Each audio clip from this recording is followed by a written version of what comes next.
Welcome back. You heard my take on the choice between President Trump and Joe Biden when it comes to law and order and racial justice. Let's see what conservative commentator Janelle King has to say. Janelle, great to see you. First time on the show. Really pleased you could join us. You heard what I had to say. Your reaction? Oh, man, wonderful, wonderful explanation of the choices that we had before us, because that's exactly what it is. We have choices.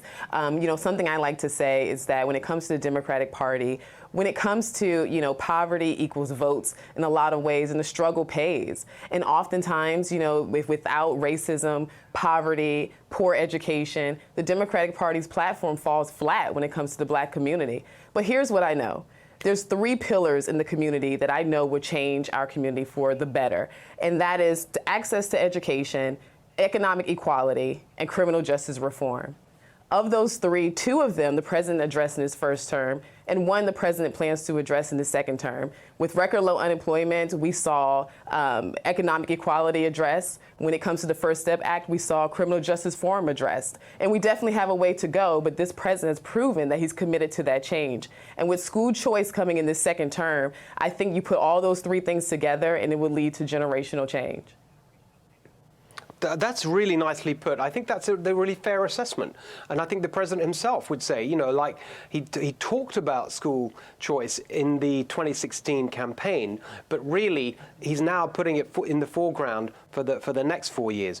Just tell us just your experiences as a Trump supporter, trying to kind of explain why you are. That can't be an easy thing to do. I'd love to hear your thoughts on that.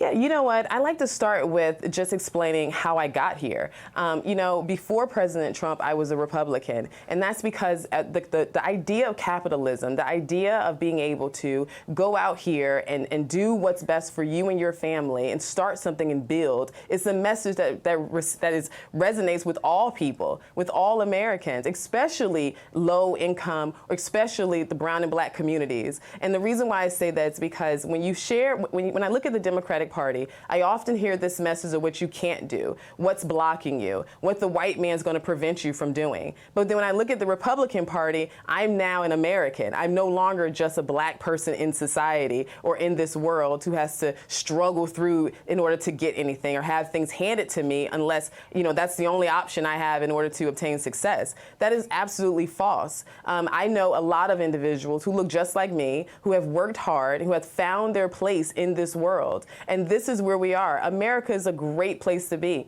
And let's talk about what happens when all communities win. Because there is always this notion that the Republican Party is so racist and that the Republican Party doesn't want to see the Black community win. Well, here's the thing. When every community wins, that means the economy wins. That means that families win. That means that America wins. There's nothing beneficial to losing. And the only reason why I feel that we continue to perpetuate this message that says that the African American community or the Black community in general has to fight for everything they get. And the only reason why we keep perpetuating that message is because it works for the Democratic Party. The Democratic Party, I'm telling you, without this message of struggle and poverty, there is no platform when it comes to the Black community. And I'm not speaking to, the middle class African Americans who have access to private schools and have the funds and the resources to take care of their families in ways that, other individuals and other low income families do not. I'm speaking to low income families. And there are so many families that are dependent upon good policies.